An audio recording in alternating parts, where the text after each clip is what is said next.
Hello learners, कैसे हैं आप सब। एक बार फिर से आप सबका स्वागत है learn eco magic with Arif Shibli में।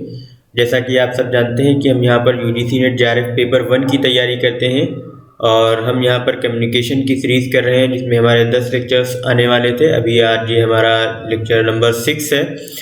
इससे पहले हमने रिसर्च एप्टीट्यूड को इन डिटेल कंप्लीट कर लिया है। अगर आपने हमारी वो वीडियोज़ ना देखी हो तो लिंक मैंने डिस्क्रिप्शन में दे दिया है, आप वहाँ से जा के देख सकते हैं।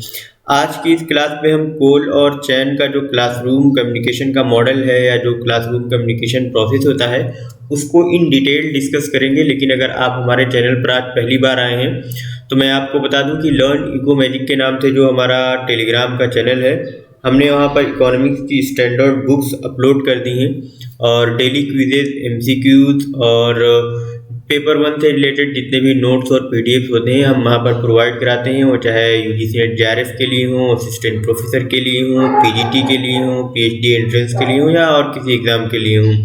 और अगर आपने हमारा जो इंस्टाग्राम का अकाउंट है उसको फॉलो ना किया हो, जो लर्न इको मैजिक के नाम से ही है, उसको आप फॉलो कर लीजिए। हम यहाँ पर daily notification, motivational quotes, fun facts और शॉर्ट नोट्स अपलोड करते हैं डेली बेसिस पर।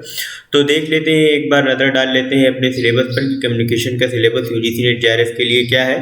जैसे कम्युनिकेशन में इसकी मीनिंग, टाइप्स, कैरेक्टरिस्टिक्स, ये सारी चीज़ें हैं जो हम इन डिटेल कवर कर चुके हैं। इफेक्टिव कम्युनिकेशन में कुछ पार्ट रह गया है और बाकी सारी चीज़ें हो गई हैं।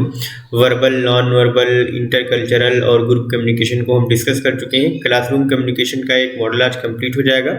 फिर उसके बाद हम एक दो टॉपिक्स और रह जाएंगे इसमें, उसको हम कंप्लीट कर लेंगे। बैरियर्स टू इफेक्टिव कम्युनिकेशन को भी हम डिस्कस करेंगे। मास मीडिया एंड सोसाइटी को हम डिस्कस कर चुके हैं। कुछ चीज़ें ही हैं जो रह गई हैं। आज हम इसमें काइनेटिक्स और निमोनिक की भी बात करेंगे कि वो क्या होते हैं। जैसे कि आप यहाँ पे देख सकते हैं कि टॉपिक वाइज हमने एक शेड्यूल लिया था और उसी के अकॉर्डिंग चल रहे हैं। हमारे पूरे 10 लेक्चर्स आएंगे। आज के लेक्चर में हम बात करेंगे कोल और चैन के क्लासरूम कम्युनिकेशन मॉडल की। So let's start. ज़्यादा टाइम वेस्ट ना करते हुए हम शुरू करते हैं कि जो क्लासरूम कम्युनिकेशन का जो प्रोसेस था वो कोल और चैन के मॉडल के मुताबिक कैसे चलता है। हमने कई सारे मॉडल्स कम्युनिकेशन के किए थे, वो एक जनरल मॉडल थे। और जो कोल और चैन का जो मॉडल है वो एक क्लासरूम कम्युनिकेशन के प्रोस्पेक्टिव में लिखा गया है, यानी कि क्लासरूम में एक टीचर किस तरह से बात करता है, कैसे बच्चों को ट्रीट करता है। तो ये भी बेसिक मॉडल्स की ही तरह है, बस इसका जो बैकग्राउंड है वो सिर्फ और सिर्फ क्लासरूम कम्युनिकेशन के लिए है।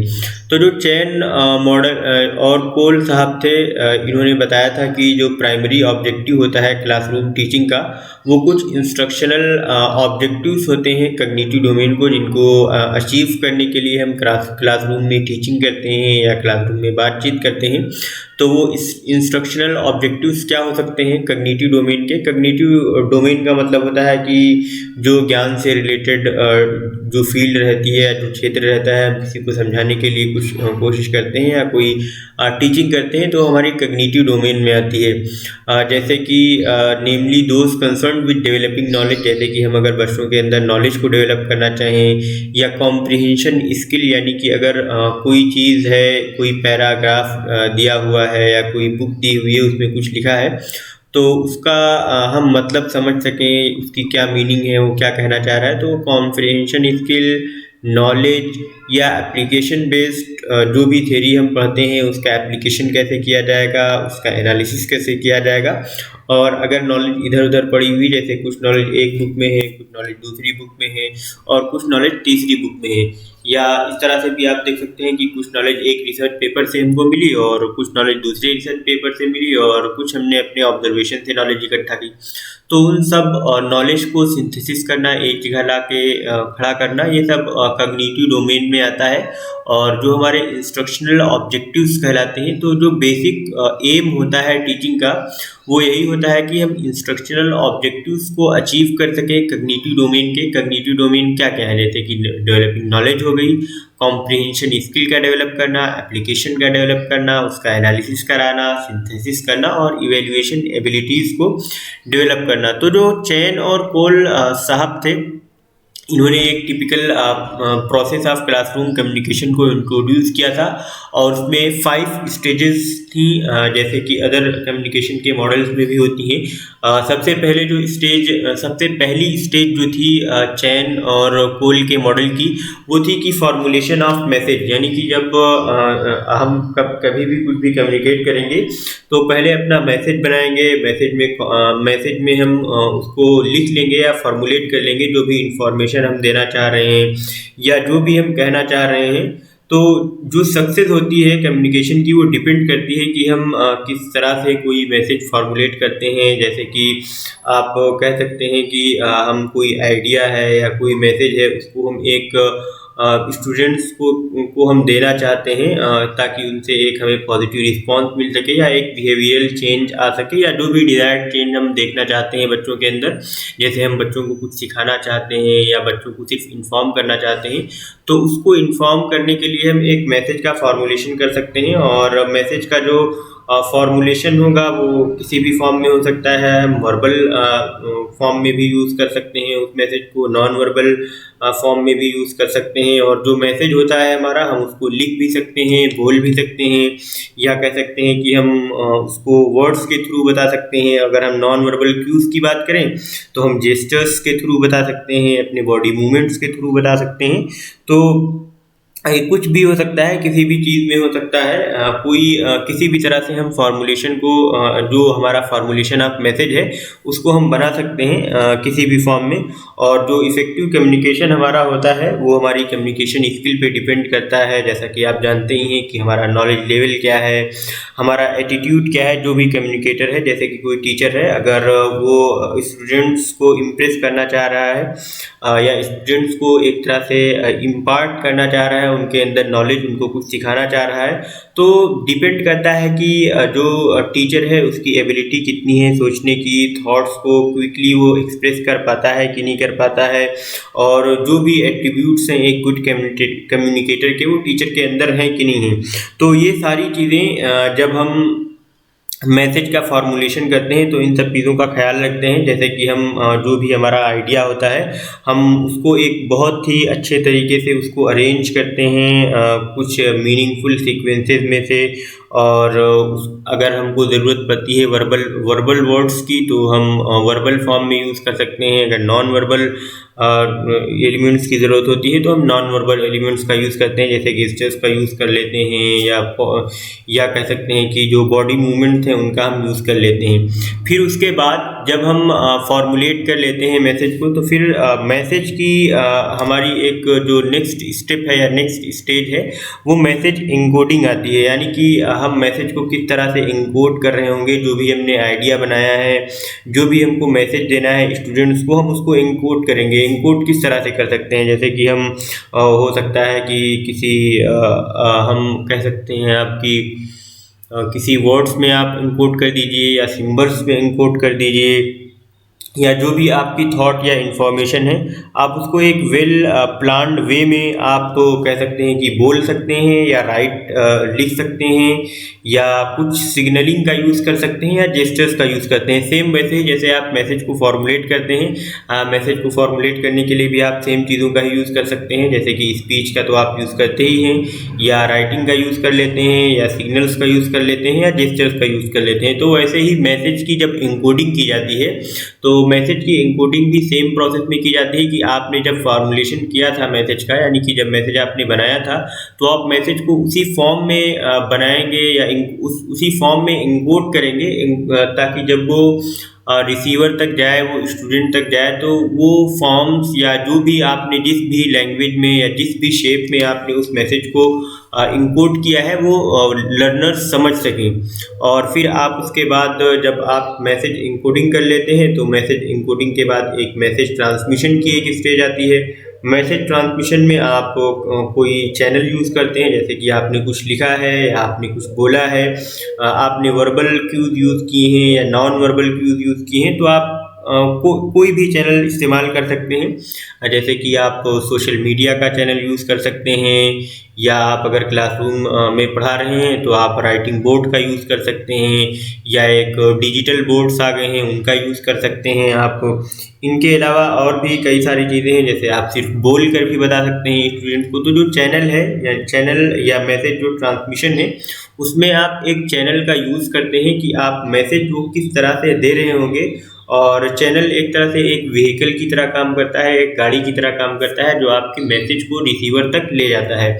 तो मैसेज ट्रांसमिशन में आप एक चैनल का यूज़ करते हैं जिसके थ्रू आप मैसेज को स्टूडेंट्स तक पहुंचाते हैं।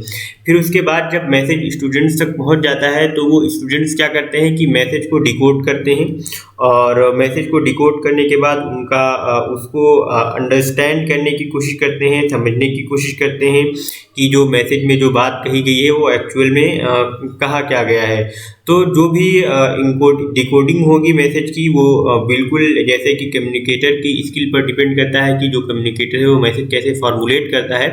तो वैसे ही सेम टू सेम जो रिसीवर हमारा रहता है, जो हमारे स्टूडेंट रहते हैं, हम देखेंगे कि उनकी सोचने की क्षमता क्या है और थॉट्स को कैसे क्विकली एक्सप्रेस कर पाते हैं या नहीं कर पाते हैं, उनकी नॉलेज स्किल क्या है, उनकी कम्युनिकेशन स्किल क्या है, और उनका एटीट्यूड क्या है। तो ये सारी चीज़ें हैं वो जो डिपेंड करती हैं मैसेज को डिकोड करने में या इंटरप्रेट करने में। इंटरप्रिटेशन का मतलब बस यही है कि हम किस तरह से उस मैसेज को समझते हैं या उस मैसेज की जो मीनिंग है वो किस तरह से निकालते हैं। और फिर उसके बाद जब डिकोडिंग हो जाती है कि जो भी मैसेज दिया होता है टीचर ने, वो डिकोडिंग के बाद एक फीडबैक और इवैल्यूएशन का प्रोसेस आता है, जो लास्ट स्टेज है।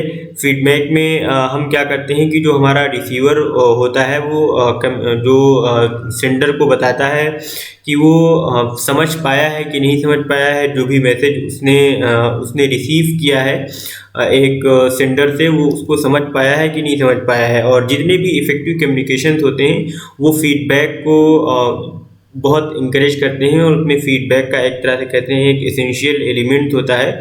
और टीचर को अवेयर भी रहना चाहिए क्लासरूम में कि जब वो पढ़ा रहा हो तो बच्चों से उसको फीडबैक लेना चाहिए। इन द सेंस वो बच्चों से पूछ सकता है कि आप बताइए मैंने आपको जो पढ़ाया है वो समझ में आया कि नहीं आया, या बच्चों से कह सकता है कि आप एक्सप्लेन कीजिए खड़े होकर के, या जैसे हमने बताया है उसके और कौन कौन से वेज हो सकते हैं। तो कई सारे तरीक़ों से जो है वो फीडबैक ले भी सकता है टीचर, या बच्चे खुद फीडबैक दे सकते हैं। तो जो एक क्लासरूम कम्युनिकेशन होता है, एक तरह से ये जो हमारा मॉडल है क्लासरूम कम्युनिकेशन प्रोसेस का, कोल और चैन मॉडल, ये पूरा बेस्ड है इंटरेक्टिव मॉडल ऑफ कम्युनिकेशन पे। जो हमने 3 मॉडल्स पढ़े थे, इंटरेक्टिव मॉडल ऑफ कम्युनिकेशन और लीनियर मॉडल ऑफ कम्युनिकेशन और एक्सचेंज मॉडल ऑफ कम्युनिकेशन। तो जो इंटरेक्टिव मॉडल ऑफ कम्युनिकेशन है उसका एक बेस्ट एग्जांपल है कोल और चैन का जो मॉडल है क्लासरूम कम्युनिकेशन का। तो जब भी इंटरेक्टिव मॉडल ऑफ कम्युनिकेशन का एग्जांपल पूछे तो आप कह सकते हैं कि जो कोल और चैन का मॉडल है ये इंटरेक्टिव कम्युनिकेशन का मॉडल है, जिसमें टीचर्स और स्टूडेंट्स आपस में इंटरेक्ट करते हैं। इंटरेक्ट कैसे करते हैं कि मैसेज को पहले फॉर्म कर लेते हैं, मैसेज को फॉर्म करने के बाद टीचर मैसेज की इंकोडिंग कर देता है, इंकोडिंग करने के बाद मैसेज को ट्रांसमिट कर देता है, ट्रांसमिशन के बाद मैसेज की डिकोडिंग कर देता है और उसका इंटरप्रिटेशन करता है, और फिर फीडबैक और इवैल्यूएशन दे देता है। जैसे कि एक यहाँ पे आप इसको ये जो एक फिगर दिया हुआ है इसके थ्रू भी आप समझ सकते हैं, जैसे फॉर्मुलेशन ऑफ मैसेज हो गया, फिर इंकोडिंग ऑफ मैसेज, फिर ट्रांसमिशन हो गया मैसेज का, फिर डिकोडिंग या इंटरप्रिटेशन होता है, फिर उसके बाद डिकोडिंग के बाद फिर फीडबैक हो जाता है। अच्छा, स्टूडेंट भी कई बार क्या करता है कि मान लीजिए उसने मैसेज कुछ देना हो टीचर को, तो मैसेज को फॉर्म करेगा, फिर मैसेज को इंकोड करेगा, फिर मैसेज को इंकोड करने के बाद ट्रांसमिट कर देगा टीचर तक, टीचर को बता देगा, फिर टीचर वो क्या करेगा, वो इंकोड कर लेगा और इंटरप्रेट कर लेगा, समझ लेगा, फिर उसी के अकॉर्डिंग वो फीडबैक देगा। तो इसमें अपवर्ड और डाउनवर्ड दोनों तरह से कम्युनिकेशन होता है, यानी पहले टीचर स्टूडेंट से बात कर लेता है, फिर उसके बाद स्टूडेंट टीचर से भी बात करता है, उसको कोई चीज़ समझ में नहीं आती है या कुछ ऐड करना होता है। तो ये एक बेसिक मॉडल था कोल और चैन का क्लासरूम कम्युनिकेशन मॉडल, इसमें कुछ बहुत ज़्यादा है नहीं। बस इतनी ही चीज़ें आपको याद रखनी है इसमें कि इसमें 5 स्टेप्स होते हैं: formulation of message, message encoding, message transmission, message decoding and interpretation, feedback and evaluation. अब कुछ चीज़ें रह गई हैं, जैसे कि एक नॉइज़ है, बहुत ही इंपॉर्टेंट टर्म है नॉइज़, इसको हमें समझने की ज़रूरत है। नॉइज़ का मतलब हम देखेंगे कि क्या होता है और किस तरह से कम्युनिकेशन को ये इंटरप्ट करता है। तो देखिए कि noise is an interruption that can creep at any point of time in the communication process and make it ineffective. तो नॉइज़ कभी भी कम्युनिकेशन में आ सकती है और हमारे कम्युनिकेशन का जो प्रोसेस चल रहा होता है उसको इनइफेक्टिव बना सकती है, उसको गैर असरदार बना सकती है।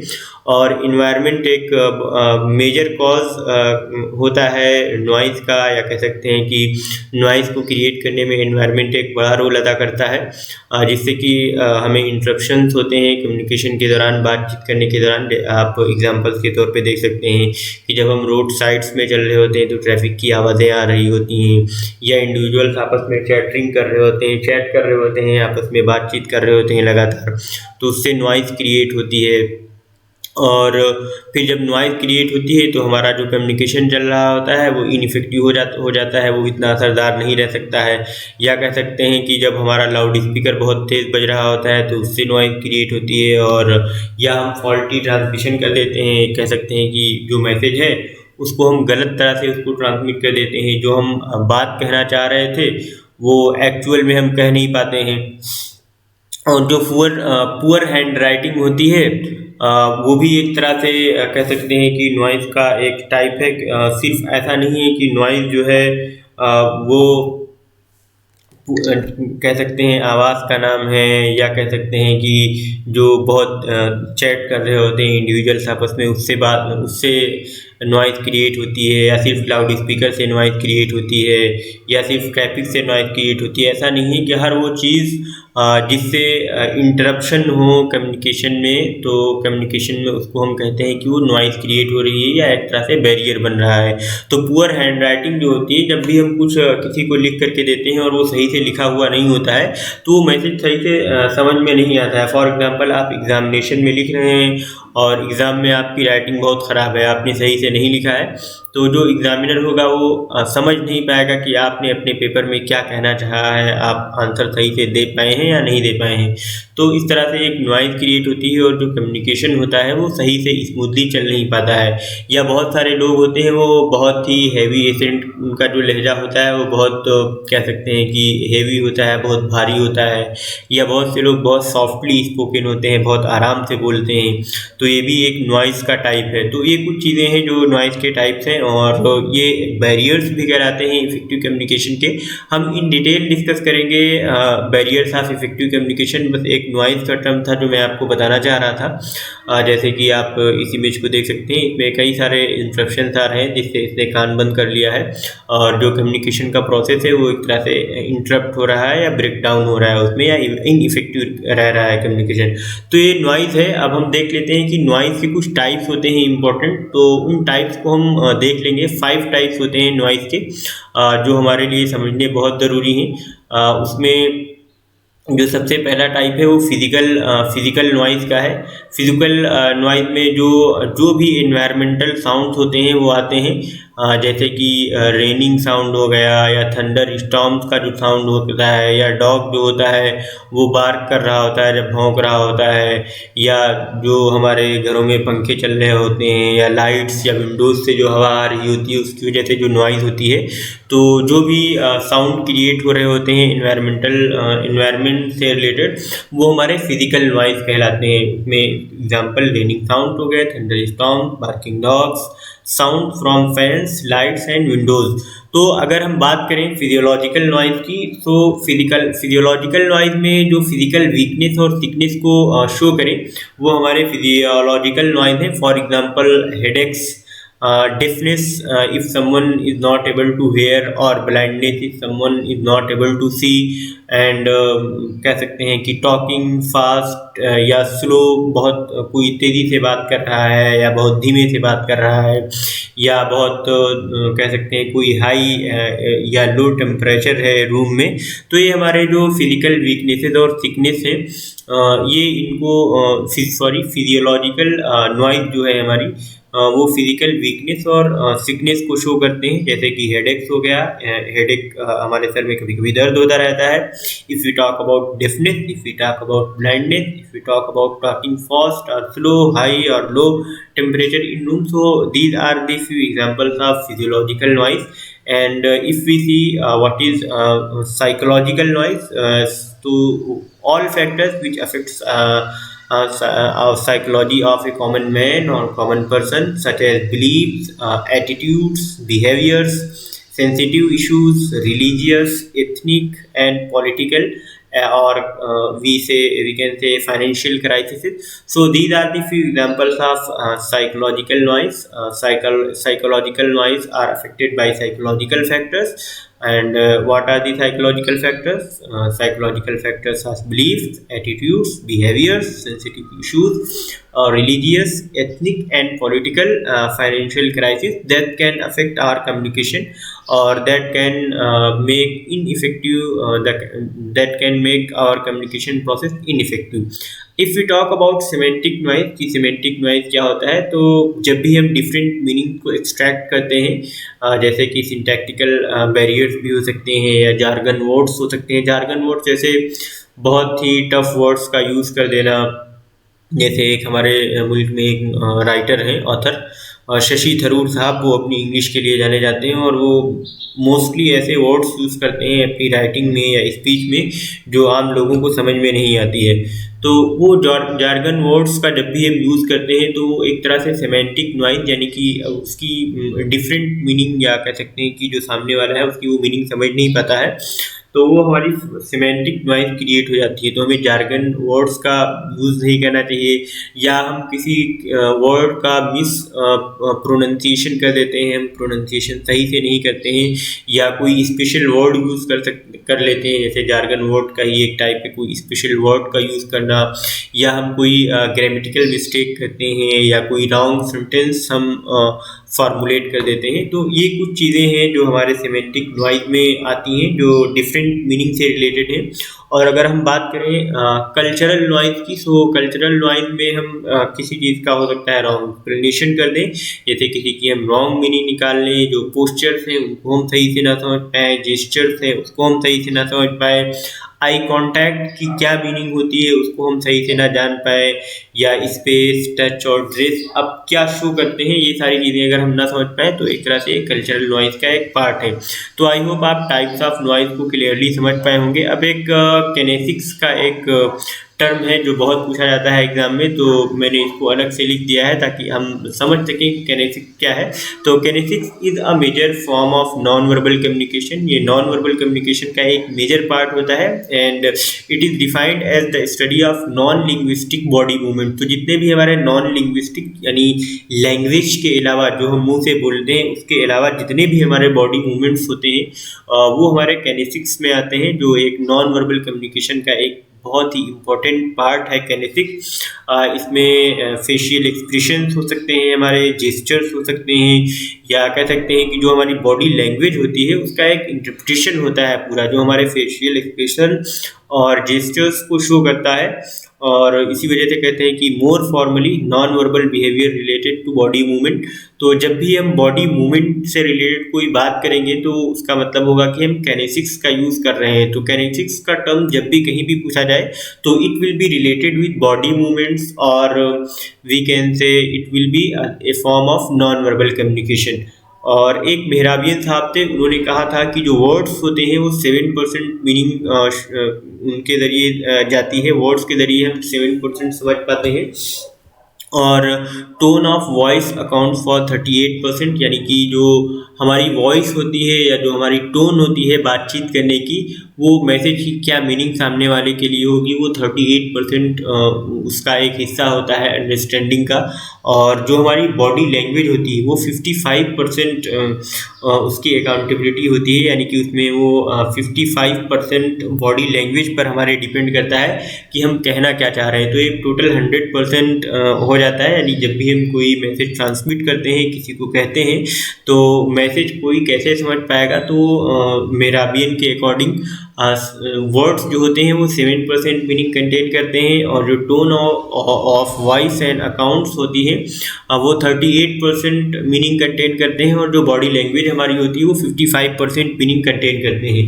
तो बहुत ही इंपॉर्टेंट 3 चीज़ें हैं, एक तो वर्ड्स हो गए, और टोन और वॉइस हो गए, और लैंग्वेज, बॉडी लैंग्वेज। तो जो काइनेटिक्स है वो इस वजह से भी बहुत इंपॉर्टेंट है कि जो भी हमारी बॉडी लैंग्वेज होती है वो हमें वो सामने वाले को बताती है कि उसने मैसेज किस तरह से रिसीव करना है।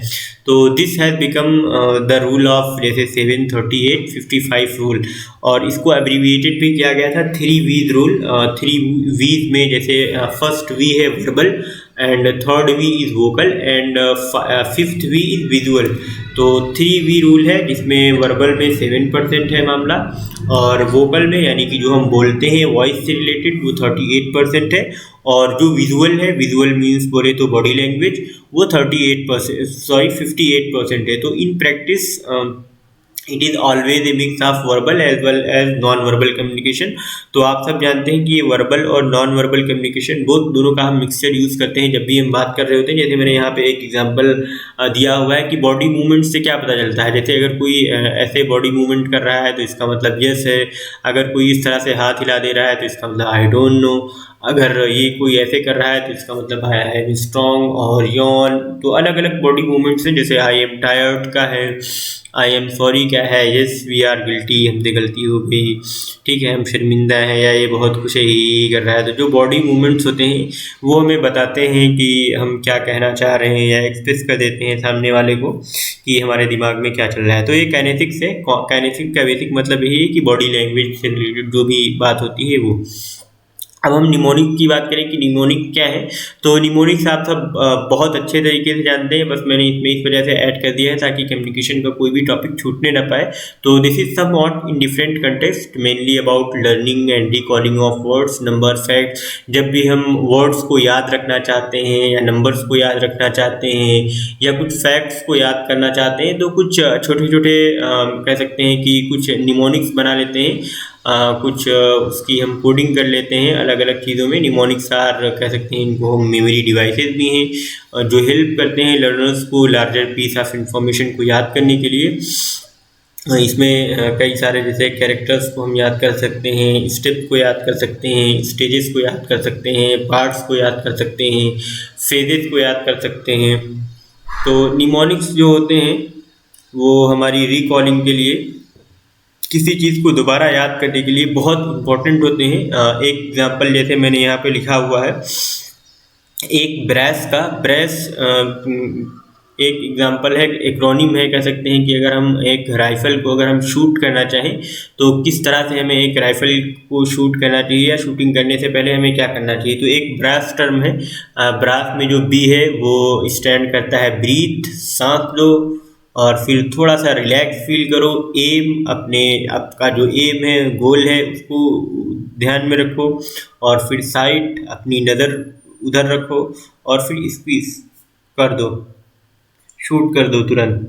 तो ये हेल्प करते हैं इस तरह से। जो हमारे निमोनिक्स होते हैं वो बड़े बड़े इंफॉर्मेशन, या कह सकते हैं बड़े बड़े वर्ड्स को या स्टेजेस को याद रखने में। तो brace, breathe, relax, aim, sight, squeeze. तो ये एक एक्रोनिम है कि how to shoot a rifle का। अब अगर हम एक और एग्जांपल देख लें, जैसे कि हमें याद करना हो कि प्लैनेट्स कितने हैं दुनिया में, या कितने प्लैनेट्स का अभी तक कितने प्लैनेट्स फाइंड किए जा चुके हैं। तो हम जानते हैं कि जो प्लैनेट्स हैं वो लगभग अभी 8 प्लैनेट्स को फाइंड किया जा चुका है। जैसे कि अब एक मरकरी हो गया, वीनस हो गया, अर्थ हो गया, मार्स हो गया, जुपिटर हो गया, और फिर सैटर्न हो गया, फिर यूरेनस हो गया, फिर नेपट्यून हो गया। अब अगर हमको याद करने हो ये 8 नाम, तो हम क्या करेंगे, हमने एक निमोनिक्स बना लिया, जैसे माई very educated mother just served us noodles.